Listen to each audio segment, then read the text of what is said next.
नमस्कार दोस्तों, राघव सर के YouTube चैनल पर आपका स्वागत है। आज हम लोग भारत के भूगोल के सीरीज को प्रारंभ कर रहे हैं और उसमें हम लोग सबसे पहले आज का टॉपिक जो लेंगे वो हिमालय का लेंगे। देखिए, हिमालय को अगर पढ़ना है तो भारत के मैप को समझना पड़ता है। भारत के मैप का अध्ययन सभी लोग एटलस के माध्यम से कर सकते हैं। उसमें क्या होता है, कुछ चीजें समझ में नहीं आती, उसके लिए हम यहां कोशिश कर रहे हैं, लेकिन पढ़ने के लिए एटलस होना आवश्यक है। ठीक है, वो किसी भी पब्लिकेशन का हो मायने नहीं रखता, लेकिन ऑक्सफोर्ड को अच्छा मानते हैं। चलिए, तो अब हम बात करेंगे आज भारत के भूगोल की, और उसमें पहला टॉपिक लेंगे हिमालय। देखिए, जहां तक हिमालय की बात है, अगर हम भारत को देखें, भारत के मैप को, तो ये जो क्षेत्र है ये पूरा हिमालयी क्षेत्र है।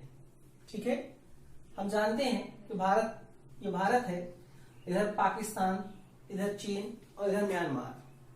ठीक है, तो इतने में वास्तव में भारत जो हिमालय है इतने देशों में फैला हुआ है। ठीक है, अगर हम बात करें अब हिमालय में, तो हिमालय को मुख्यतः 4 भागों में बांटा जाता है। पहला होता है पार हिमालय, दूसरा होता है महान हिमालय, लघु हिमालय या मध्य हिमालय और शिवालिक। देखिए, जब हम बात करते हैं हिमालय की, तो हमारे मन में एक इमेज जो बनती है हिमालय के लिए, उसी हिमालय को कहा जाता है पार हिमालय। ठीक है, तो पार हिमालय जो होता है उसकी इमेज जो महान हिमालय है इसी से बनती है। तो पार हिमालय को हम जानते हैं कि इसे ट्रांस हिमालय भी कहा जाएगा, ये ग्रेटर हिमालय, इसे लेसर हिमालय कहते हैं, और यह है शिवालिक, इसे आउटर हिमालय कहा जाता है, वाह्य हिमालय भी कहते हैं शिवालिक।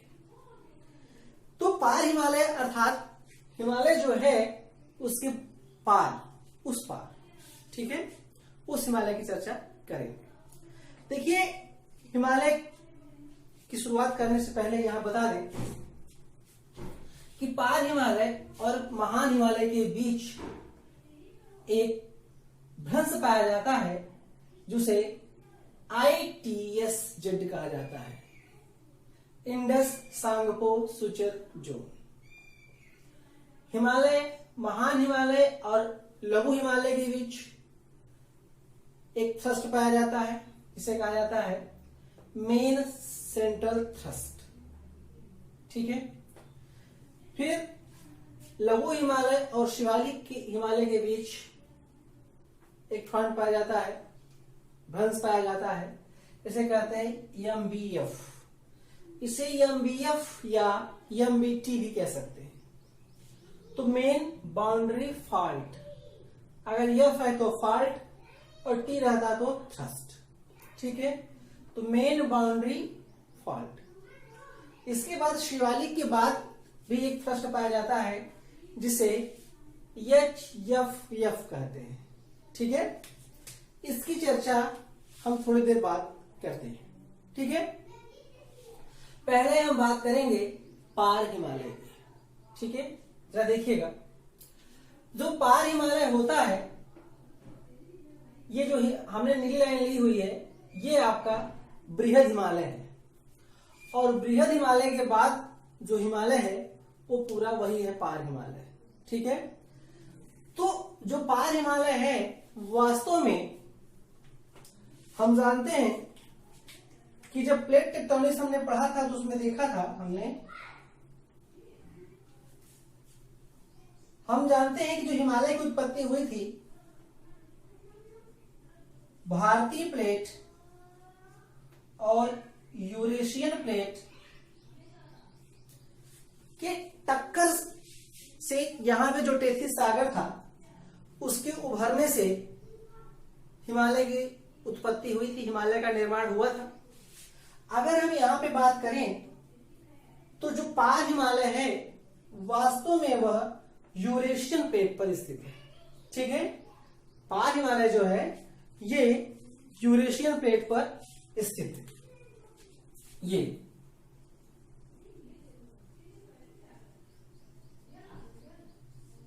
ठीक है, और भारतीय प्लेट पर समझिएगा इसके दरवाजे से, और इसके बीच का जो क्षेत्र है यहां पे, इसी कहा जाता है ITS-Z। ठीक है, ITS-Z इसी के बीच का जो क्षेत्र है इसे ही कहते हैं। यही एक थ्रस्ट टाइप का है, भ्रंश जिसे कहते हैं हम लोग, और इसी को हम लोग ITS-Z कहते हैं। ठीक है, तो आज हम पहला टॉपिक लेते हैं पार हिमालय, और उसको जो कोई भी संरचना है उसके बारे में अगर पढ़ेंगे तो वहां पे हम लोग पढ़ते समय 3 से 4 बातों का ध्यान रखेंगे। जरा सा देखिएगा किन किन बातों का। पहला, यहां हम देखेंगे कौन कौन सी पर्वत श्रृंखलाएं हैं।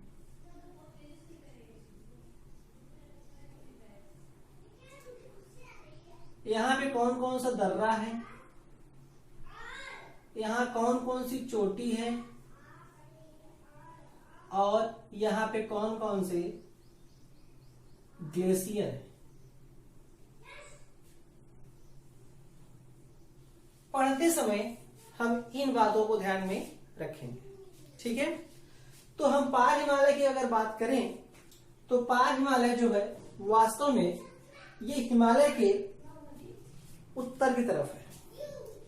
हिमालय के उत्तर की तरफ भारत में अगर देखें तो पार हिमालय का जो विस्तार है वास्तव में वह जम्मू कश्मीर में है।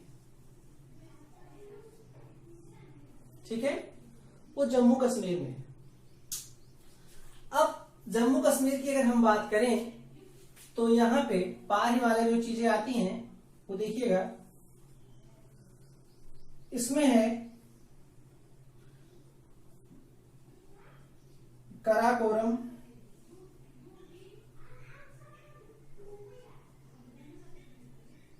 लद्दाख, जास्कर, और इधर आपका पड़ेगा कैलाश।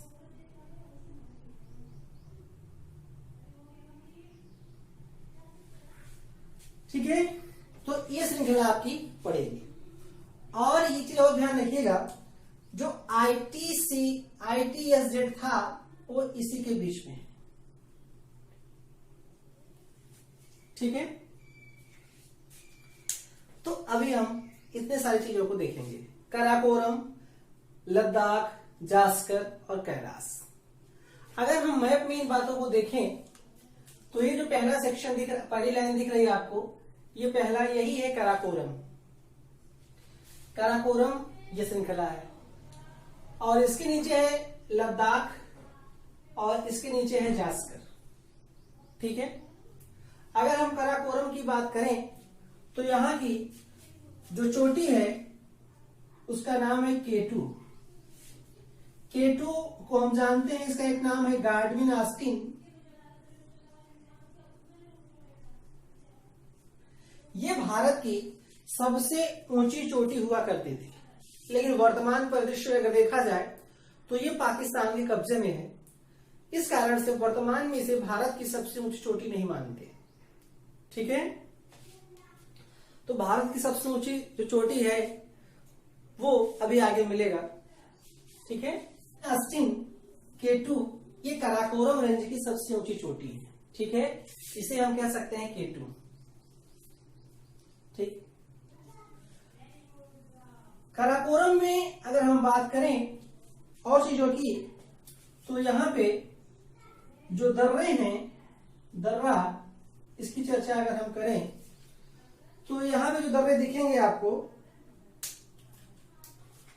वो दिखेगा लनकला, केपसांगला, चांगला,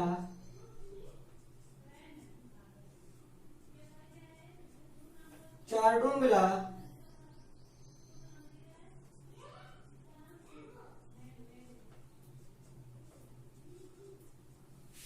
और एक महत्वपूर्ण है जाराला। ठीक है, ये प्रमुख दर्रे हैं यहाँ के।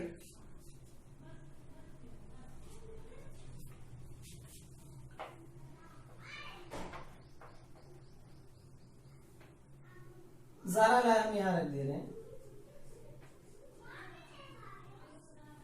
ठीक है,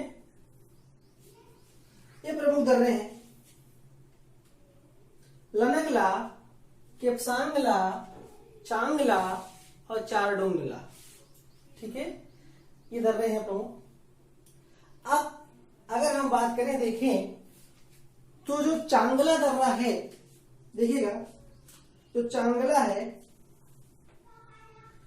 लद्दाख और तिब्बत, लद्दाख और तिब्बत के बीच का मार्ग स्थित है यही चांगला में। ठीक है, देखिएगा जो दर्रे हैं प्रमुख, इनको आपको थोड़ा सावधानी से देखना पड़ेगा, 2-3 बार देखते तो याद भी हो जाता है। तो लनगला, केपसांगला, चांगला, चारडुंगला और जाराला।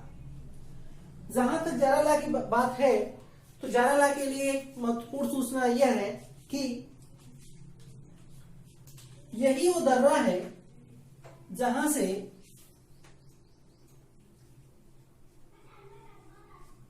सिंधु नदी भारत में प्रवेश करती है। नदी का भारत में ये एक तरह से प्रवेश द्वार है। ठीक है, तो कराकोरम के पास ये दर्रे हैं।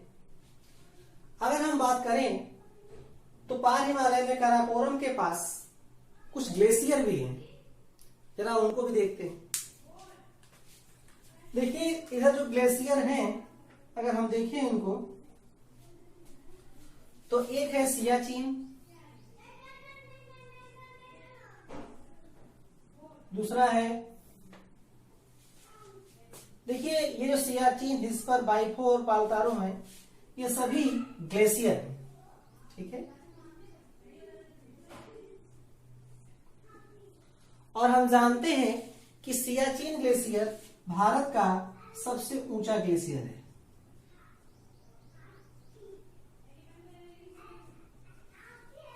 यह भारत का सबसे ऊंचा ग्लेशियर है। कौन सा? सियाचिन ग्लेशियर। इसके अलावा हिस्पर, बाइफो और बालतारो अन्य ग्लेशियर है। ठीक है, तो काराकोरम के नजदीक हमको ये सब सूचनाएं मिली। पढ़ते समय हमको ध्यान रखना पड़ता है, हमारे पास कॉपी और पेन जरूर हो, चीजों को नोट करते चले, तो ध्यान रखिएगा सूचनाएं बहुत अच्छे से एकत्रित हो जाती हैं और यह बात मैपिंग पढ़ते समय बहुत ही महत्वपूर्ण होती है। ठीक है, अब हम बात करेंगे, देखिए अगर हम बात करें, अब बात करें लद्दाख की, तो कराकोरम और लद्दाख के बीच अगर हम बात करें तो यहां पर एक नदी निकलती है, उस नदी का नाम है श्योक नदी। ठीक है, श्योक नदी जो है काराकोरम और लद्दाख के बीच से ही अपवाहित होती है। ठीक है, अब हम बात करेंगे लद्दाख की, तो देखिएगा जो लद्दाख है, इस क्षेत्र, यहाँ की जो सबसे ऊंची चोटी है उसका नाम है माउंट राकाबोशी। ठीक है,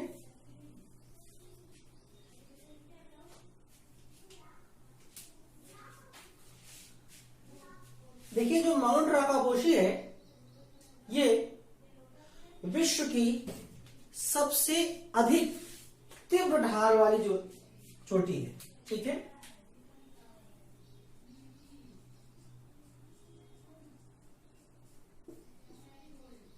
विश्व में सबसे अधिक तीव्र ढाल वाली चोटी ये माउंट राकाबुशी है। ठीक है, अगर हम लद्दाख की बात करें तो लद्दाख आप जानते हैं, यहां लद्दाख क्षेत्र में एक जानते हैं शीत मरुस्थल है। ये यहां पे एक तरह से ये शीत मरुस्थल भी है लद्दाख। ठीक है,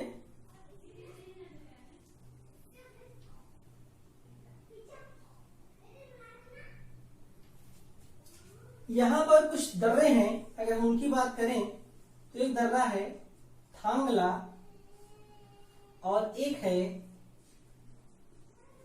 इमिसला। ठीक है, थांगला और इमिसला यहाँ के दो दर्रे। अभी हमने काराकोरम और लद्दाख को देखा, अब हम देखेंगे ITSZ इसके बाद पड़ता है। ठीक है, तो ITSZ जो है मैंने बताया कि एक तरह से ये क्या है, एक तरह से ये भ्रंश है। जो ITSZ एक तरह से इसका फुल फॉर्म होता है इंडस सांगपो सुचल जोन। एक तरह से ये भ्रंश है जो भारतीय प्लेट, ध्यान रखिएगा, और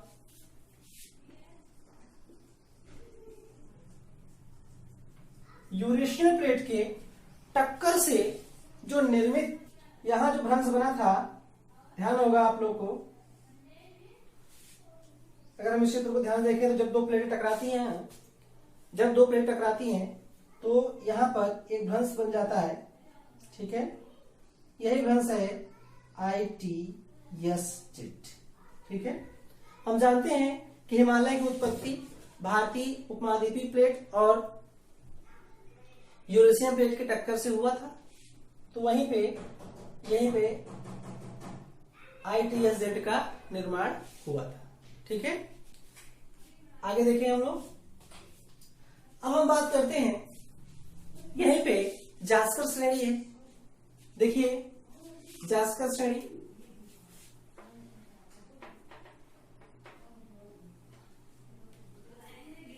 अगर हम जास्कर की बात करें, लद्दाख और जास्कर के बीच से ही सिंधु नदी अपवाहित होती है। ठीक है, ध्यान दीजिएगा, हमने बताया अभी कि काराकोरम और लद्दाख के बीच से श्योक नदी और लद्दाख का जास्कर के बीच से सिंधु नदी अपवाहित होती है। ठीक है, हालांकि जास्कर के पास से ही एक नदी उद्गमित होती है जिनका नाम होता है जास्कर नदी।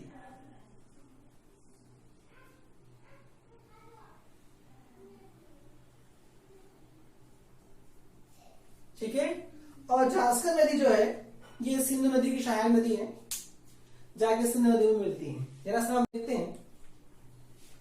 देखिए, अगर हम देखें तो लद्दाख श्रेणी की, या कह सकते हैं काराकोरम रेंज का कुछ भाग भारत से बाहर देखिए चीन की तरफ तिब्बत में फैला हुआ है, जिसे कैलाश के नाम से हम लोग जानते हैं। ठीक है, तो कैलाश श्रेणी यहां फैले। ठीक है, कैलाश पर्वत श्रृंखला जिसे कहते हैं। तो अभी आपने देखा काराकोरम, लद्दाख, जास्कर और कैलाश। ठीक है, अब देखिए अगर हम इसको मैप में देखें थोड़ा सा, तो यहां पे हम जानते हैं कि कैलाश के इधर समीप ही यहीं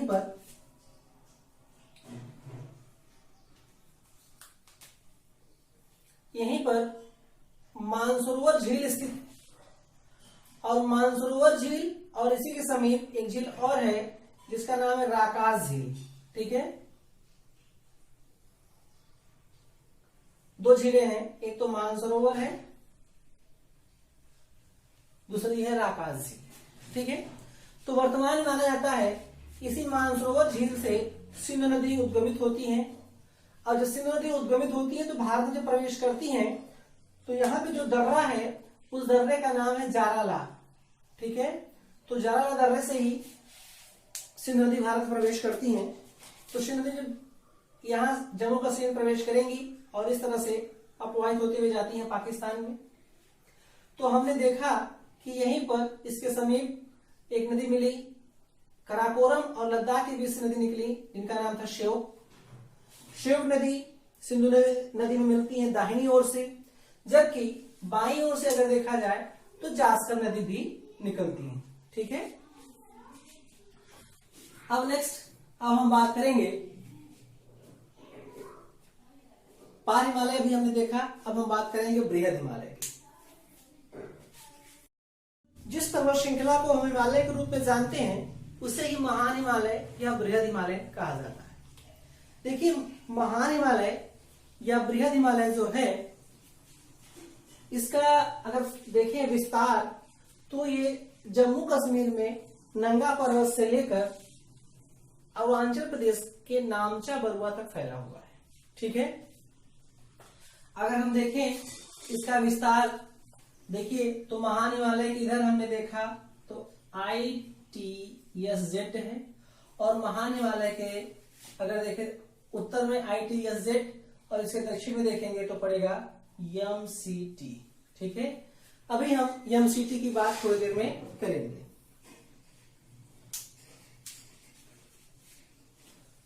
तो महान हिमालय में अगर हम देखें पहले, तो हम पहले चोटी की बात करेंगे।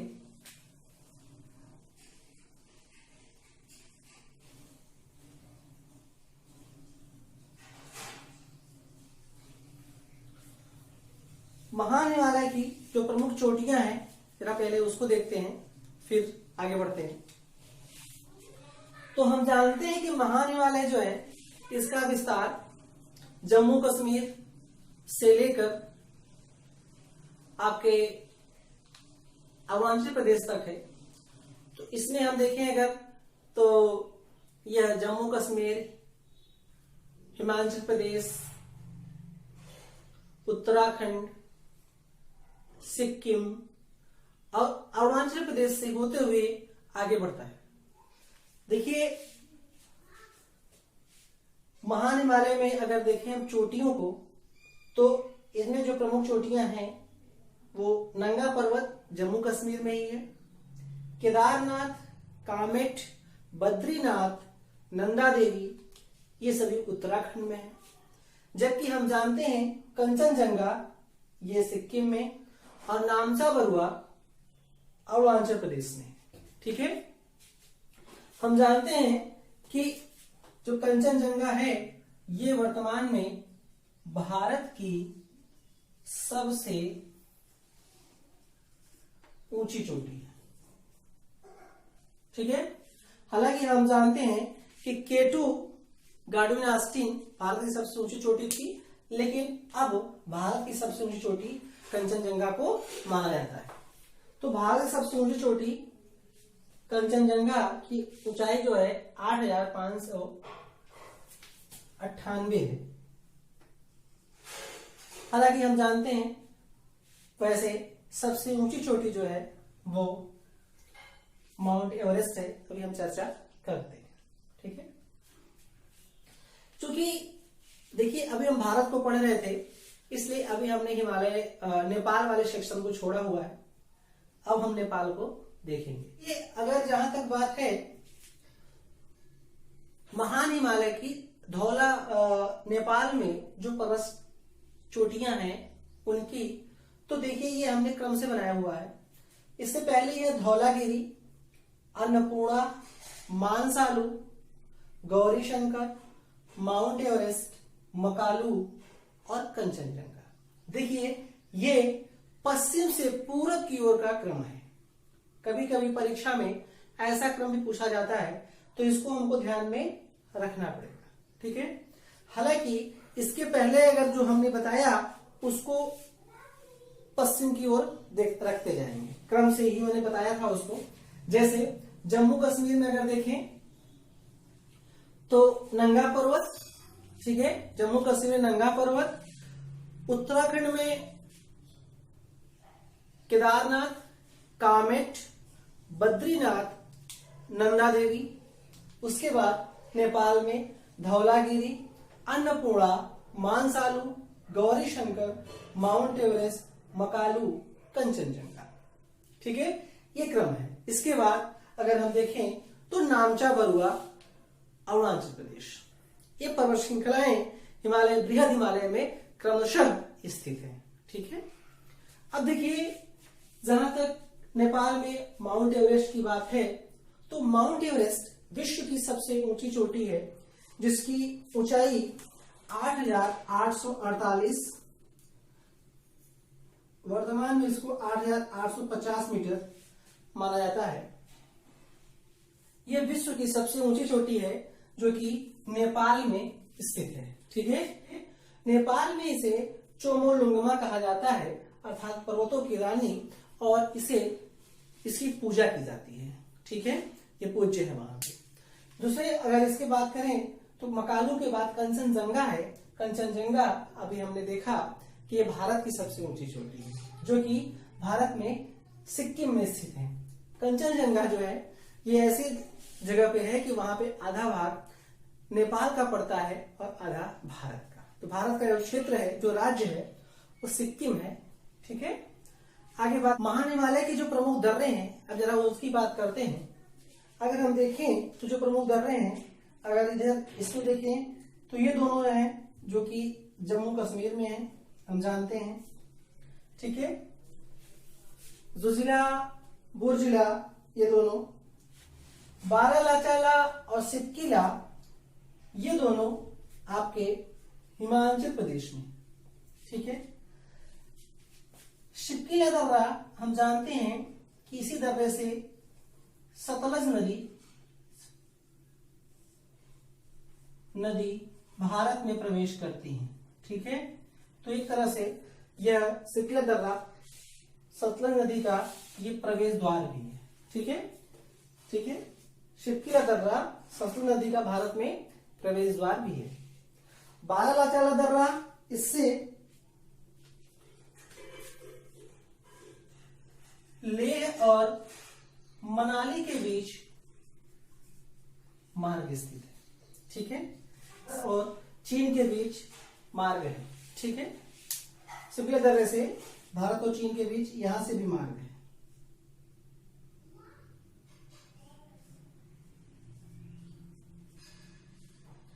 महान हिमालय के जो दर्रे हैं इतने ही नहीं और हैं, जरा देखिएगा। इसके बाद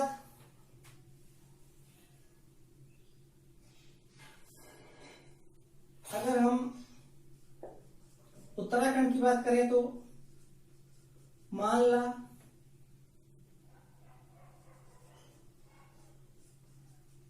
नीति पास, लिपुलेख, ये तीनों दर्रे उत्तराखंड में है। जबकि अगर सिक्किम की बात करें,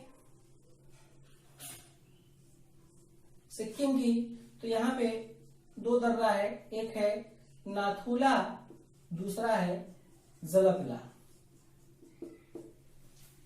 नाथुला और जलपला ये दर्रे हैं जो हम जानते हैं कि जो नाथुला दर्रा है, इससे भी भारत और चीन के बीच व्यापार होता है। जलपला दर्रा से के नजदीक ही चुंबा घाटी स्थित है। ठीक है,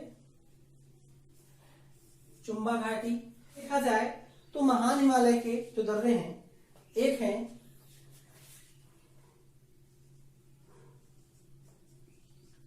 बोमडिला,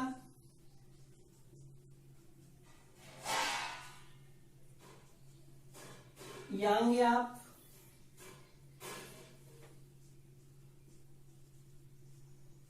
दिफू, ये सब अरुणाचल प्रदेश में है। बोमडिला हम जानते हैं कि यहां से भारत और भूटान के बीच, ठीक है, बोमडिला में अरुणाचल प्रदेश में दर्रे हैं प्रमुख, उसमें बोमडिला यहां से भारत और भूटान के बीच मार्ग है। यांगयाप दर्रा जो है, यहीं से ब्रह्मपुत्र नदी का भारत में प्रवेश होता है। इसी यांगयाप दर्रे से ब्रह्मपुत्र नदी का भारत में प्रवेश होता है, इसलिए यांगयाप दर्रे को ब्रह्मपुत्र नदी का प्रवेश द्वार भी कहा जाता है। दिफू और तुजु दर्रा, ये दोनों दर्रे जो है हम जानते हैं दिफू जो है ये भारत और म्यांमार के बीच स्थित है।